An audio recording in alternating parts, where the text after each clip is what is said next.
Haleluya, mari kita berdoa. Terima kasih Tuhan Yesus. Terima kasih buat kesempatan hari ini. Kami tahu bahwa hari-hari baik ke depan itu terjamin ketika kami ini mau nurut, ngikuti Tuhan yang berikan jalan buat setiap kami.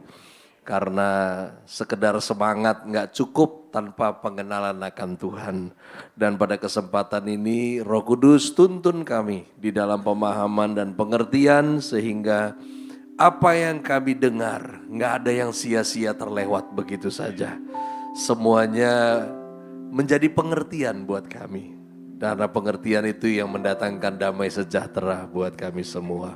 Di dalam nama Yesus Kristus Tuhan, yang sepakat percaya, mari bersama katakan amin. Haleluya.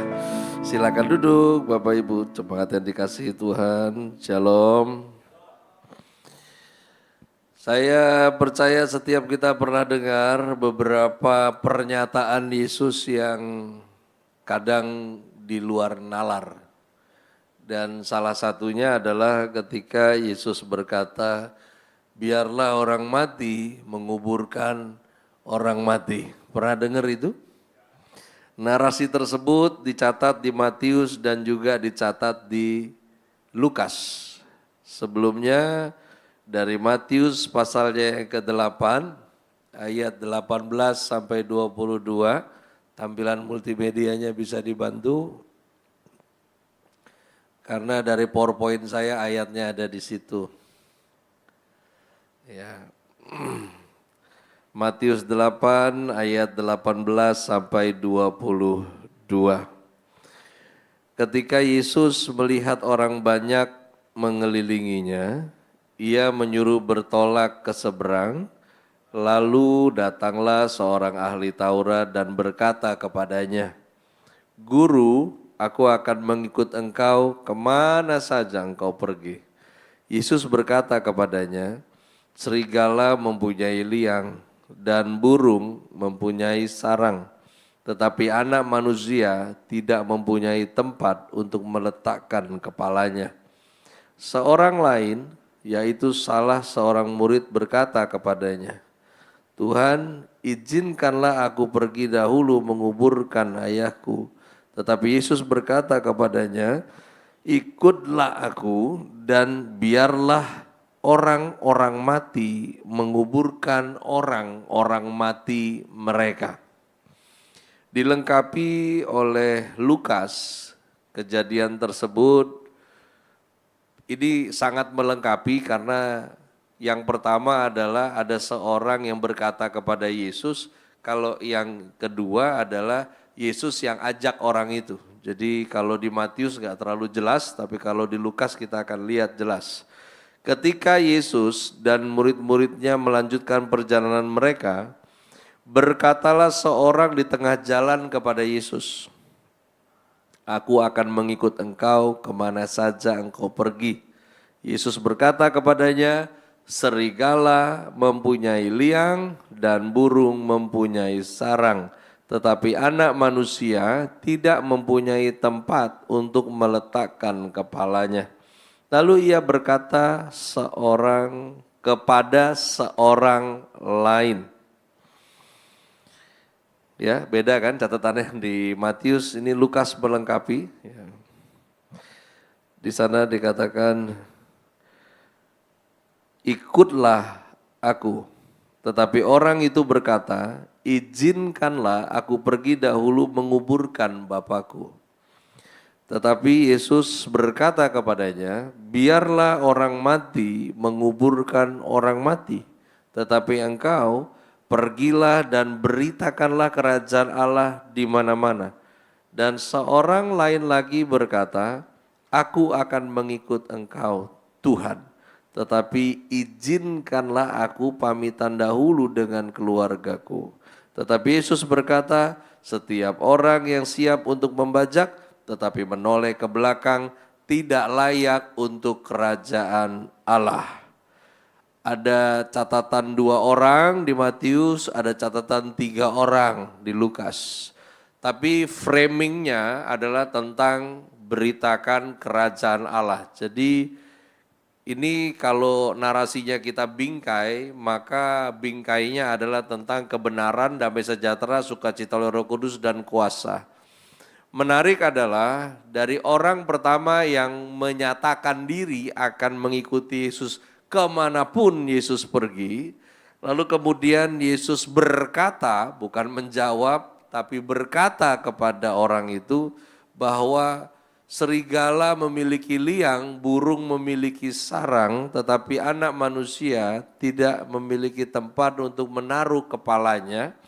Menariknya adalah, ini sih kalau kita nggak paham latar belakangnya kayak nggak nyambung sebetulnya. Ya, tapi sekaligus di sana Yesus mau sampaikan sebuah kebenaran dan fakta bahwa mengikut Yesus itu bukan tentang kemapanan dunia. Kalau saya mau jelaskan lebih gamblang kepada orang muda yang pertama, Yesus bilang begini, serigala punya liang, burung punya sarang, tapi gue mau mati aja nggak punya kuburan sendiri ntar. Ya. Saya sederhanakan lagi, memang betul kan? Yesus kan matinya numpang kuburan orang kan? Ya. Tadi di ibadah 1-2 saya bilang kalau orang itu bisa kaya tanpa Tuhan. Yang pertama adalah jadi orang rajin, pasti kaya. Yang kedua nyembah setan, lebih cepat kaya. Ya. Nah memang kalau ikut Tuhan ngototnya kaya, Anda salah alamat.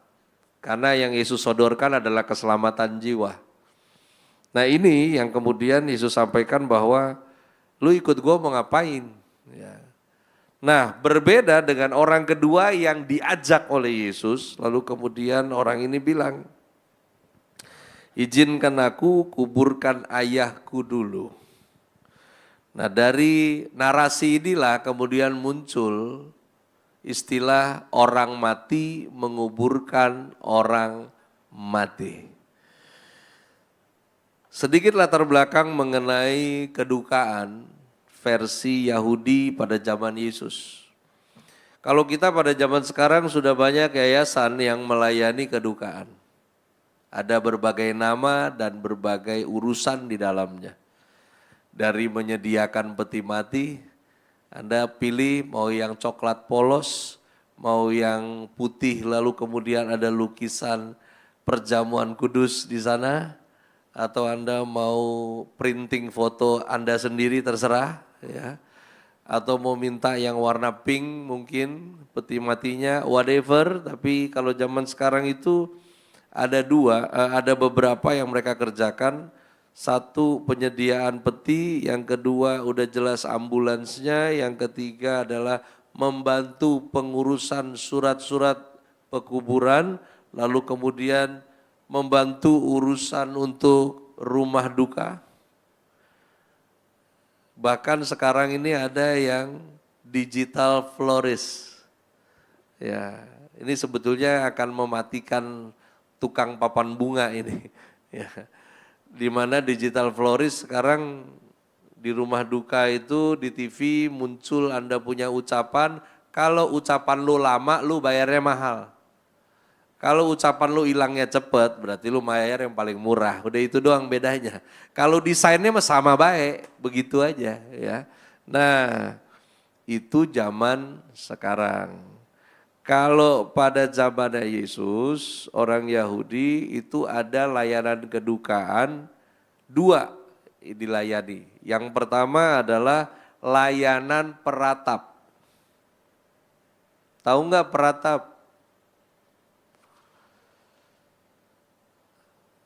Orang-orang yang dibayar untuk menangis. Itu ada. Jadi kalau Anda baca kisahnya kepala rumah ibadat namanya Yairus. Yairus itu punya anak perempuan sakit hampir mati.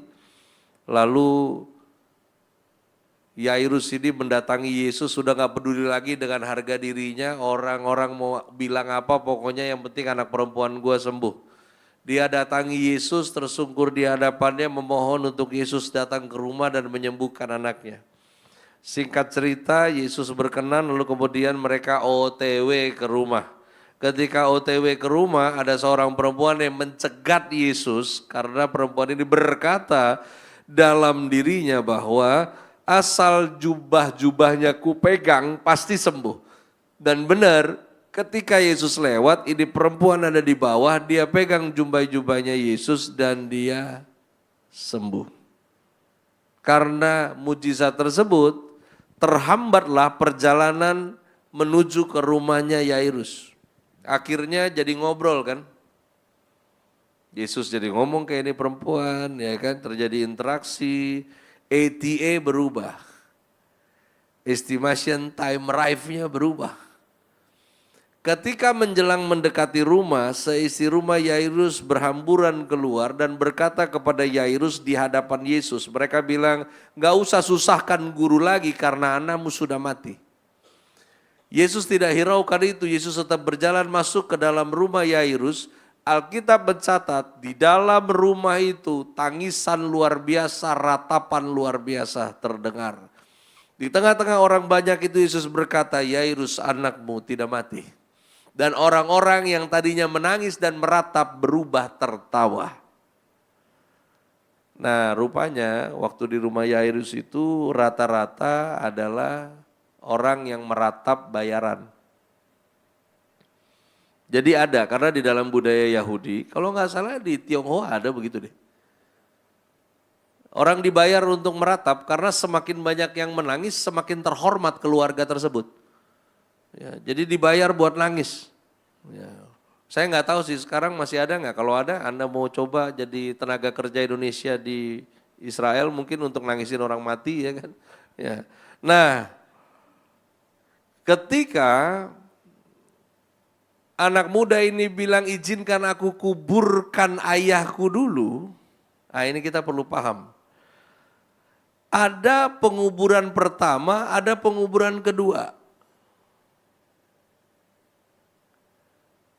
Coba boleh bahannya ditampilkan dulu. Penguburan kedua ini disebut secondary burial yaitu ossuary. Penguburan pertama itu dilakukan ketika orangnya mati dibawa masuk ke dalam kubur dan pada saat itu bukan tanah digali kemudian orangnya ditanam. Nah, coba di next lagi, kita kasih tampilannya lagi. Ya. Nah modelnya kayak begini. Dalam bentuk gua yang kecil, dibawa masuk ke dalam, ditaruh jenazahnya di atas batu yang berbentuk seperti kasur. Nah beberapa tahun kemudian, nanti ada hitungannya itu. Jadi kalau baru mati ini dibawa masuk ke kuburan yang tadi, yang harus bawa masuk urus semuanya anak laki-laki. Kalau ayahnya mati. Nanti setelah dikafani, dari luar kafannya baru ibu dan saudara perempuan itu memakaikan rempah-rempah. Untuk pengawet, untuk tidak berbau. Setelah kuburannya ditutup, berapa tahun kemudian baru diangkat tulang belulangnya. Ini mirip kayak orang Batak sebetulnya. Bedanya kalau di orang Batak ketika diangkat tulang belulangnya repot karena ditanam di tanah. Kalau ini gampang karena kan sudah dalam sejajar. Itu kalau di orang Batak nama kegiatan adatnya adalah mangokal holi. Jadi ditaruhlah kain ulos di sebelah kuburan yang digali, kuburannya digali, lalu kemudian kepala ditaruh di bagian atas dulu, nanti tulang, pokoknya posisi tulang nggak boleh ada yang berubah. Nah hebatnya zaman dulu nggak ikut kelas biologi tapi mereka bisa taruh pas itu. Di mana pundaknya, di mana pinggangnya, di mana iganya, di situ ditaruh disusun. Setelah disusun rapi baru dibuntal digulung, baru dibawa ke acara. Ditaruh di satu tempat yang bagian atasnya nanti dibangun monumen. Itu budaya orang Batak. Di dalam budaya Yahudi, setelah sekian tahun menjadi tulang, barulah diangkat itu, coba Tampilan lagi. Minta tolong dibantu lagi. Next lah. Nah, ketika urusan angkat tulang, belulang, itu keluarga tidak diperlukan.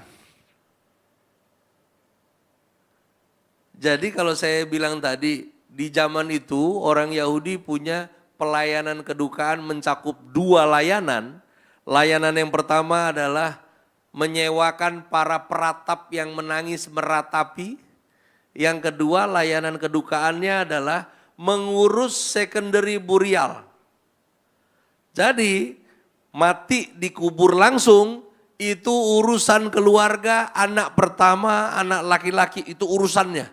Tapi secondary burial itu udah ada tim yang mengerjakan. Coba di next lagi. Jadi setelah dikumpul tulangnya oleh ossuary ministry, nanti ditaruh di dalam peti batu. Lalu kemudian peti batu ini kemudian dipindah ke dalam kuburan klaster khusus ossuary. Jadi berkumpul dengan tulang belulang yang lain. Ketika anak muda ini bilang, saya mau ikut tapi izin dulu. Mau kuburkan ayahku. Itu bukan first burial. Karena kalau first burial udah gila nih anak muda. Bapaknya mokat ngapain dia nongkrong sama Yesus. Kan geblek banget ya. Enggak make sense itu. Tapi memang kalau kita lihat dalam teks bahasa Yunaninya. Itu jelas. Ossuary secondary burial. Apa masalah dari orang mati kuburkan orang mati? Yang jadi urusan masalah sebetulnya adalah tentang berdalih. Tolong di next lagi bahannya. Alasan murid tersebut hanya untuk berdalih. Kalau kita hidup mau dipimpin Tuhan, stop berdalih. Karena berdalih membuat Anda dan saya tertinggal jauh. Ada 5 alasan orang berdalih.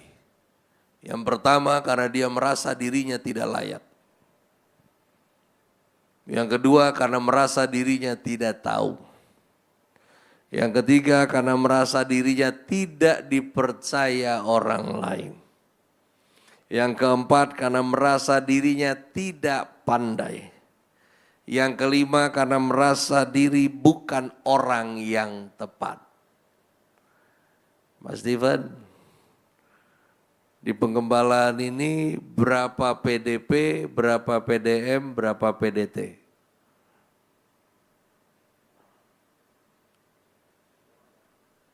Semuanya ada itu. Semuanya ada. Ya. Yang jelas semuanya berangkat dari jemaat. Stop berdalih. Yang pertama kita bahas dulu masalah layak. Tampilan lah, udahlah si botak ini nggak perlu lah, tampilan itulah. Saya nggak pusing sama muka saya di situ. Nah ini, biarin aja yang di YouTube melototin beginian. Siapa suruh di YouTube nggak datang? Ya. Kalau kamu merasa diri kamu tidak layak, itu betul. Betul. Karena memang nggak ada di antara kita yang layak. Nggak ada di antara kita yang pantas. Kamu dipilih karena kemurahan Tuhan. Amin ya. Jadi mulai sekarang, buat yang kalau lagi kumpul keluarga atau di komunitas, terus diminta ayo doa makan, tolong jangan bertingkah. Aduh jangan saya dong, nggak bisa. Nggak usah macam-macam. Kalau disuruh doa-doa saja. Nggak usah terlalu banyak cengkunek kau. Ya, ada itu orang-orang begitu. Ada yang lebih gila lagi, disuruh doa, enggak. Giliran dia doa, lama kali. Sampai kelaparan kita kan doa makan. Dia doakanlah fakir miskin yang di Ethiopia itu.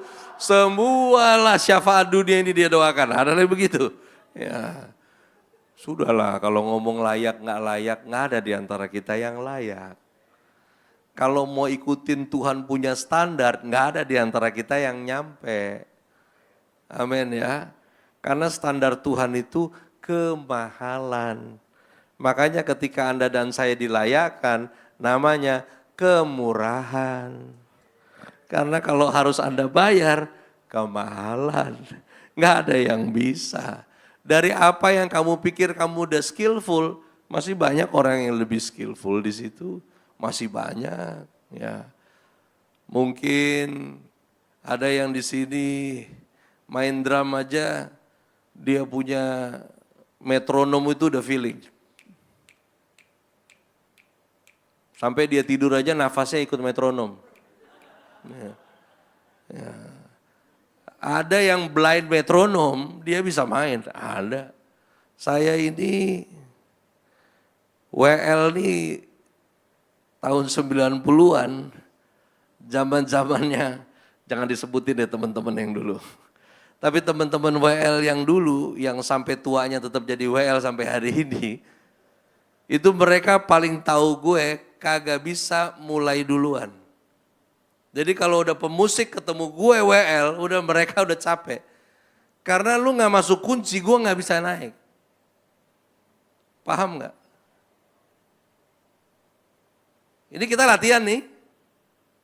Yang pilihin nadanya itu keyboard. Di sini bang, oke. Ya kan? Nah nanti kalau udah on the spot, itu dia intro dia nggak kode nih sama gue akan intro terus. Iya, memang begitu, terbatas sekali saya. Ya. Makanya akhirnya beberapa kawan mengingatkan, menghibur, tapi sebetulnya mereka mau mungkin menyingkirkan saya. Mereka bilang begini, bro, lu tuh keren khotbah udah, jangan WL, lu khotbah gitu. Saya tahu mereka mau menyingkirkan saya di pelayanan praise and worship. Tapi ya akhirnya saya berada pada porsi saya. Ya ngomong layak nggak layak, yang repot adalah kalau kamu ngerasa paling layak. Ada pertanyaan dari orang-orang yang ikut kelas homiletik yang saya ajar. Homiletik itu ilmu berkhotbah.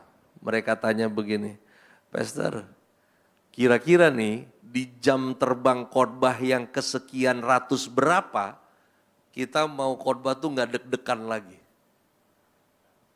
Ya. Saya bilang nggak bisa begitu. Karena sampai sekarang 31 tahun saya masih deg-degan. Bedanya dulu sama sekarang, gue bisa tutupin deg-degan gue. Itu aja.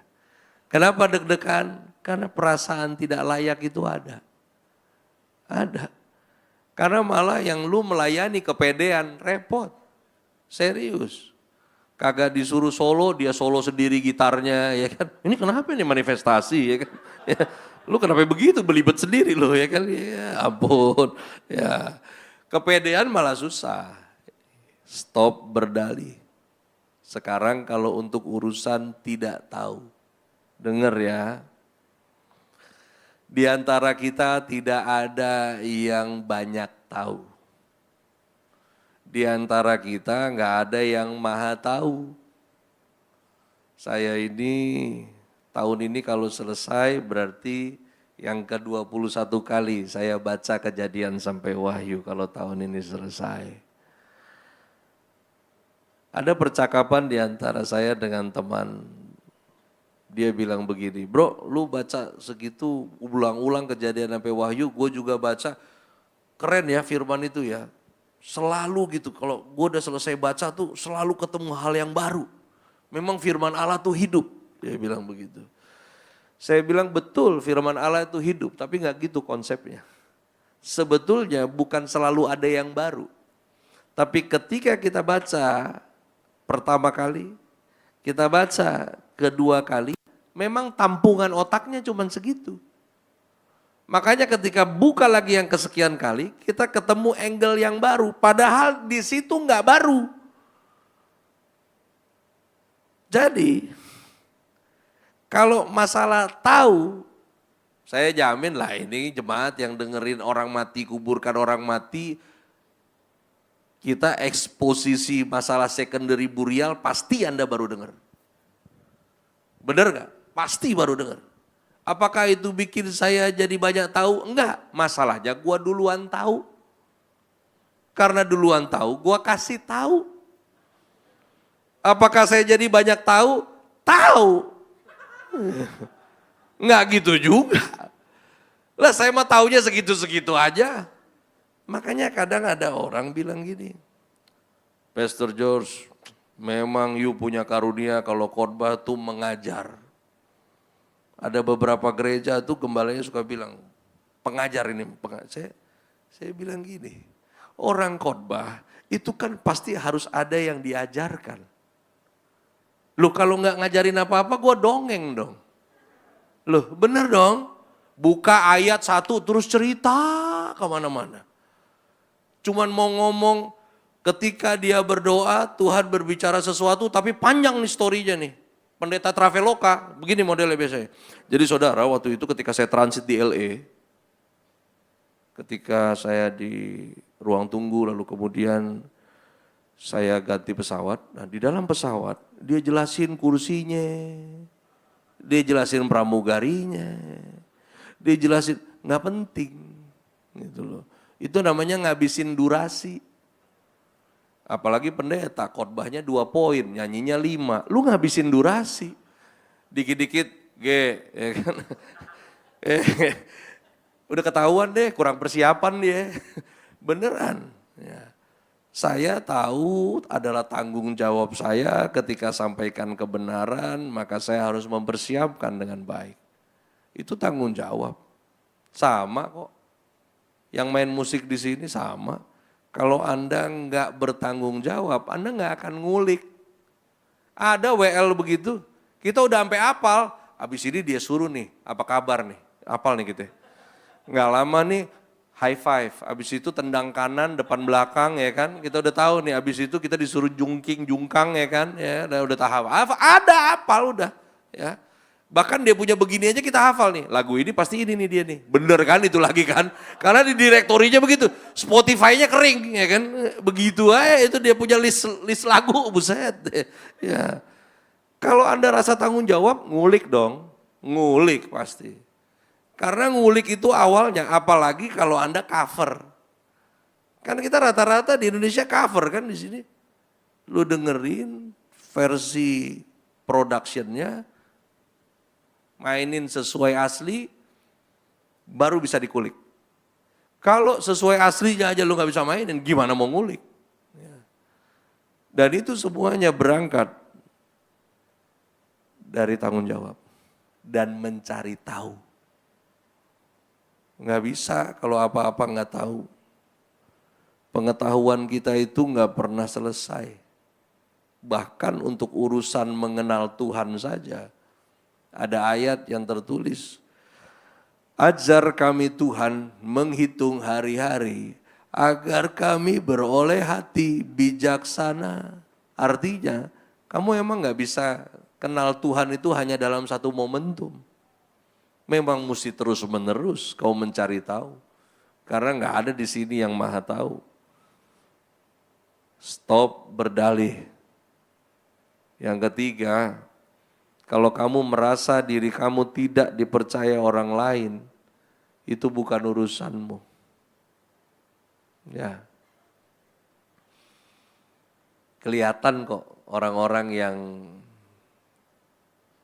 people pleaser versi ini, kelihatan.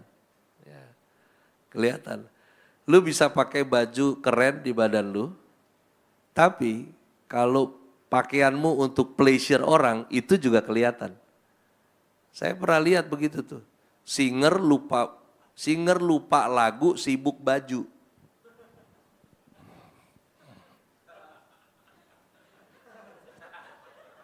Ya Tuhan, ini mau ngapain ya?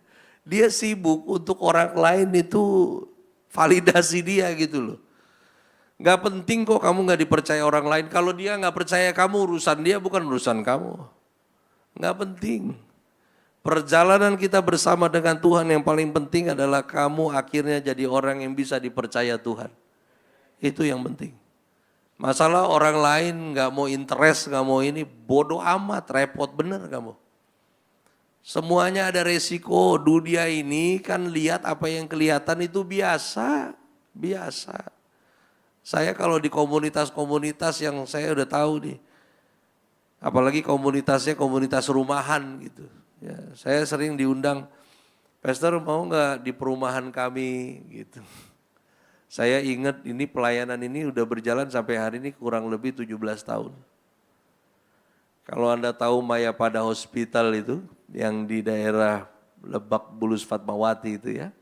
Nah itu di jalanan itu nanti ada perumahan yang udah lama itu. Orang kaya lama punya rumah di situ. Namanya Taman Bona Indah.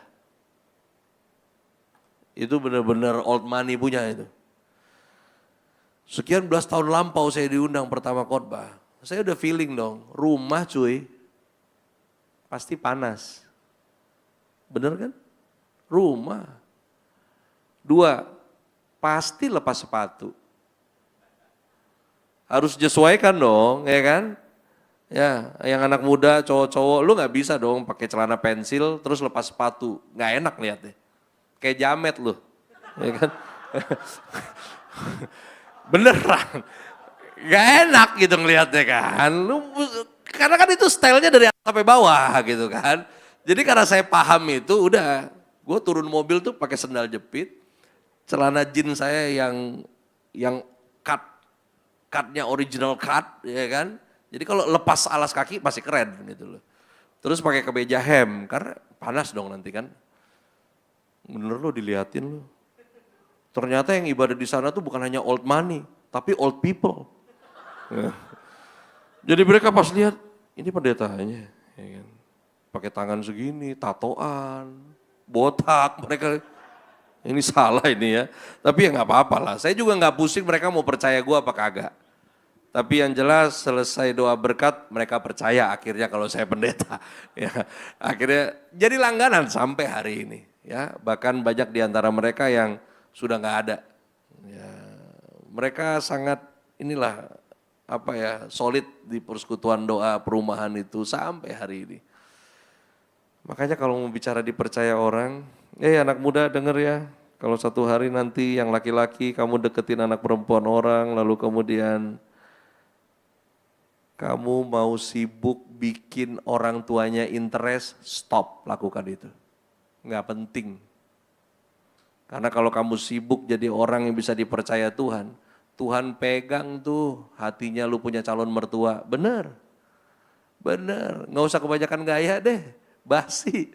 Ya, shalom, pakai digaya-gayain gimmick gitu. Shalom om. Shalom. Udah makan belum? Iya belum om, ya kan. Udah stop, jangan gila loh. Entar beneran gilanya ya kan. Biasa aja beneran, biasa aja. Anak muda tahun 60-70 bawain calon mertuanya martabak. Lu stop, jangan bawa, itu penyakit men. Malam lagi, iya kan. Lu doain calon mertua lu cepet mati tuh. Over minyak, overweight ya kan ya. Bawain yang sehat-sehat. Minta dari Bapak Gembala tuh beras hitam, ya kan. Lu bawain nasi merah situ, ya kan. Om, biar sehat om, ya kan. Nggak mungkin dia marah, lu bilang kok nggak sehat? Oh enggak om, biar lebih sehat om, ya kan ya. Iya, waduh. Gak apa-apa dia nggak percaya sama lu, biasa. Nih tanya nih bapak-bapak yang udah nikah, yang udah pada laku. Kalau ada seorang bapak yang ketemu teman laki-laki anak perempuan yang langsung percaya, itu bukan bapak, mucikari. Beneran. Gua nih punya anak perempuan, asli gak ada yang gue percaya itu. Mungkin satu karena gue penjahat dulu ya kan. Jadi kayaknya semua laki yang datang, aku tahu apa yang ada di pikiranmu ya kan.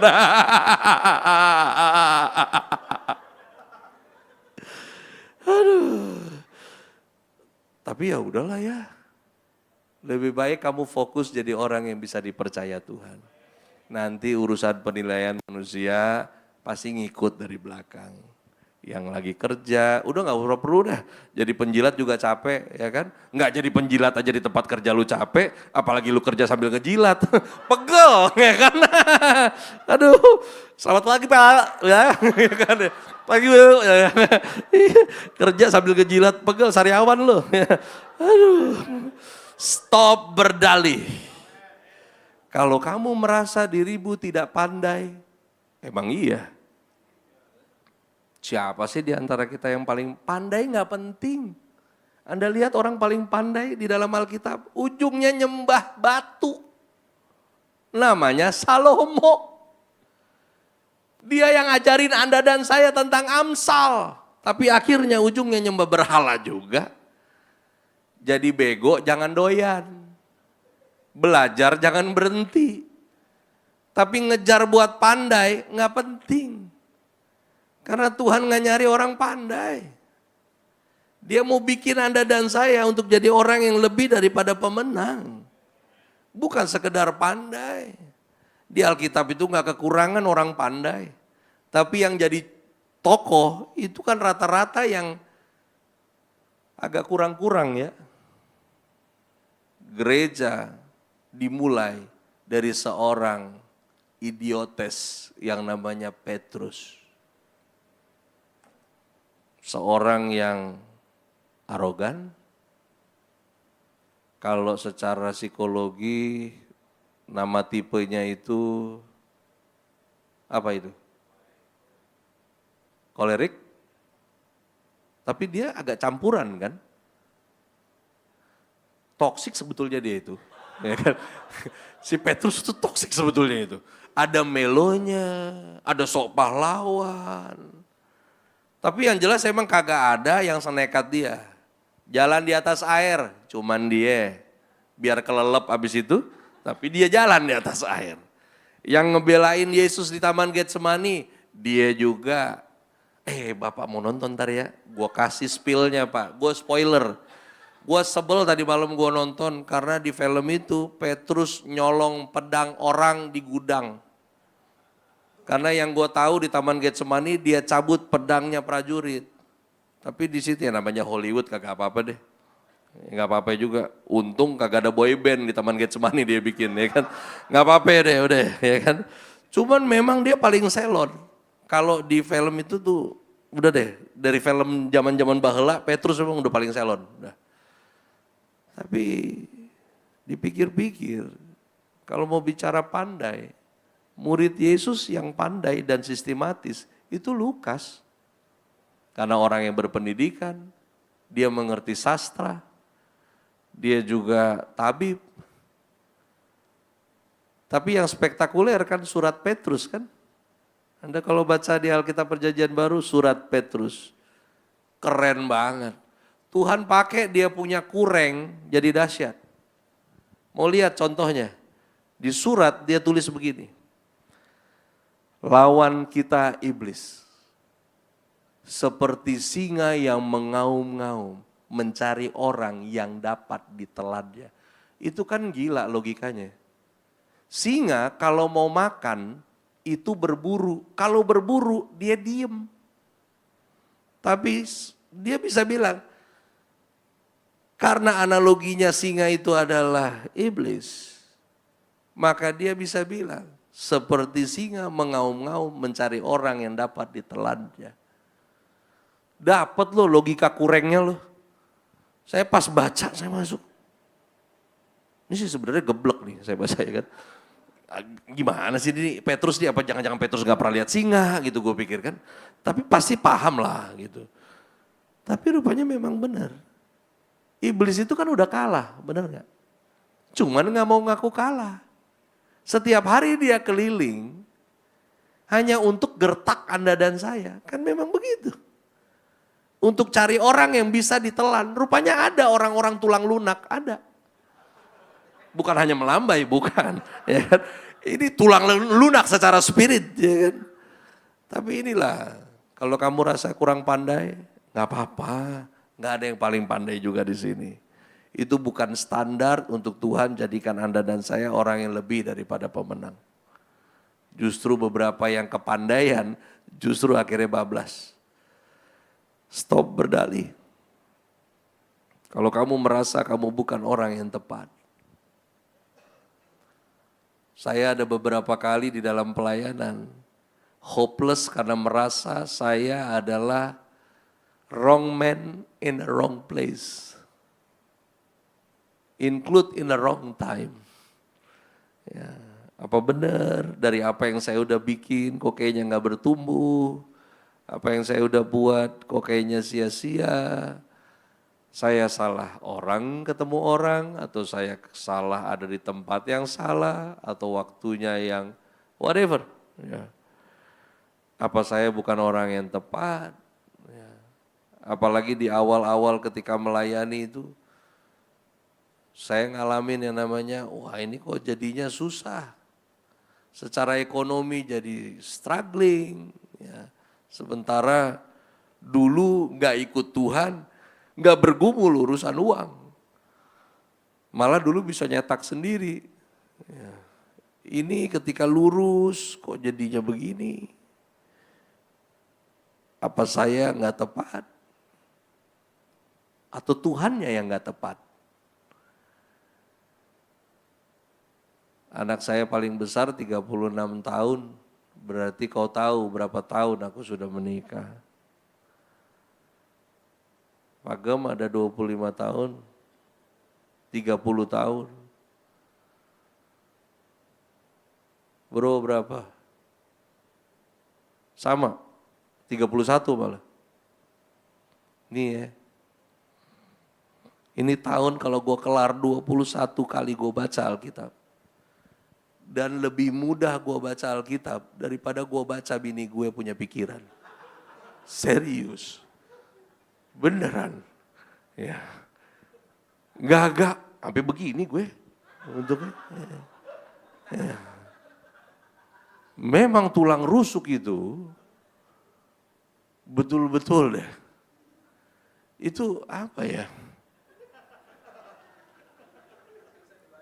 Susah.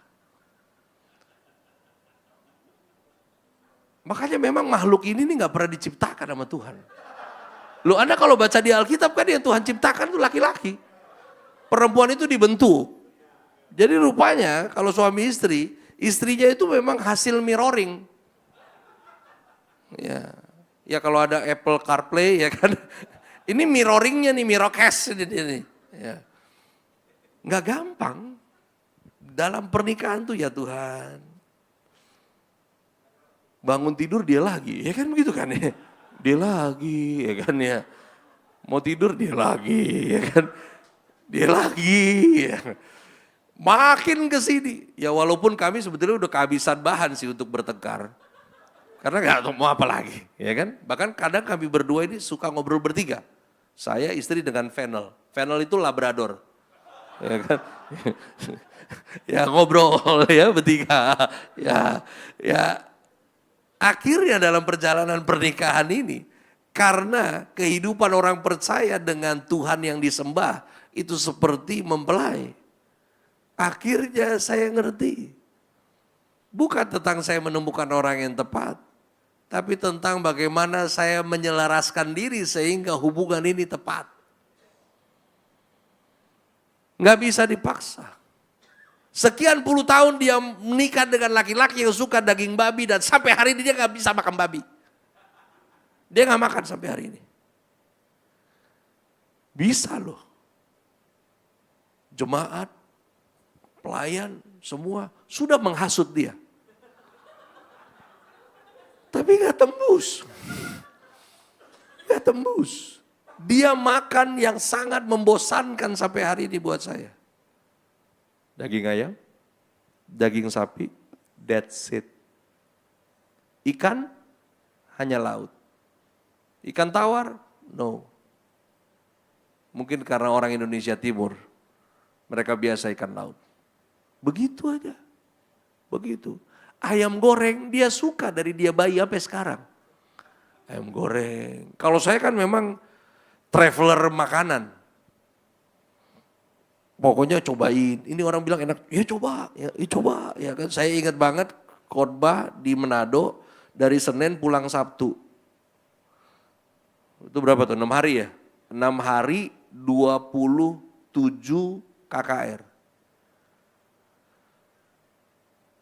Emang di Manado mulut ini mesti hati-hati. Saya masuk satu daerah, selesai kasih makan. Enak Pak Pendeta? Enak dia enak. Enak ya. Enak. Itu saya waktu pulang,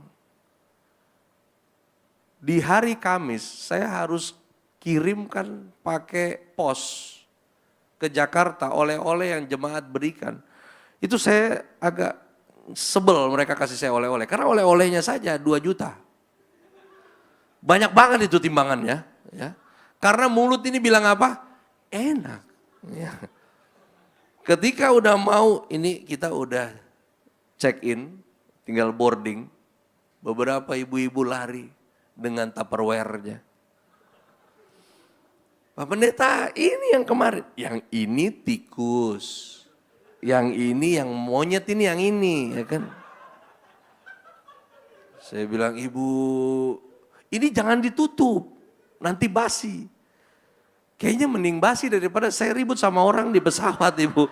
Ya, ini berkelahi kita ini urusannya. Mereka bilang, oh enggak, ini berangkat dari Manado nggak ada begitu-begitu. Buka saja, orang suka katanya. Bener lu nggak ada yang marah. Buka, cuma nih nyampe rumah, buset deh. Pokoknya segala tikus lah, paniki lah, ya, semua. Makanya, dan semua saya makan.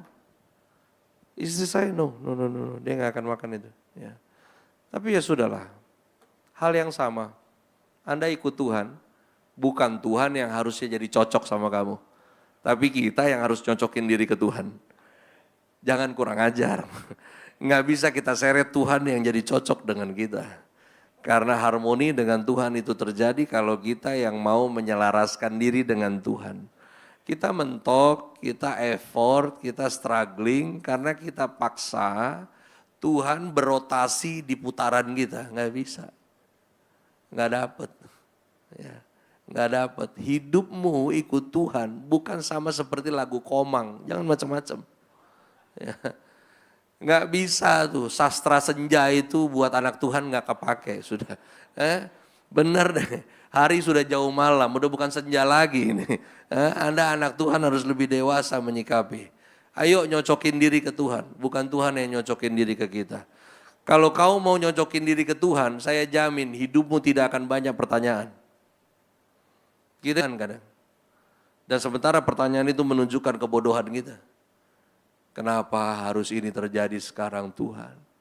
Kenapa sekarang? Kenapa mesti saya? Terus terantum, ngambek, nggak suka sama gereja. Hilang berapa bulan balik lagi. Udahlah, stop lah. Kamu nggak akan terima apa yang Tuhan siapkan buat hidup kamu kalau kamu nggak mau nyocokin diri kepada Tuhan. Nggak bisa. 2 hal terakhir, kerajaan Allah itu butuh komitmen. Dan kerajaan Allah itu mendesak. Kebenaran, damai sejahtera, sukacita oleh Roh Kudus, dan kuasa itu butuh komitmen. Jadi itu serius. Dan itu mendesak. Sama seperti kau hidup di hari terakhir. Karena nggak ada yang tahu kesempatan ini kan. Sekarang masih melayani. Saya masih khotbah. Nggak tahu besok di WA group Anda. Rest in peace, Pastor George.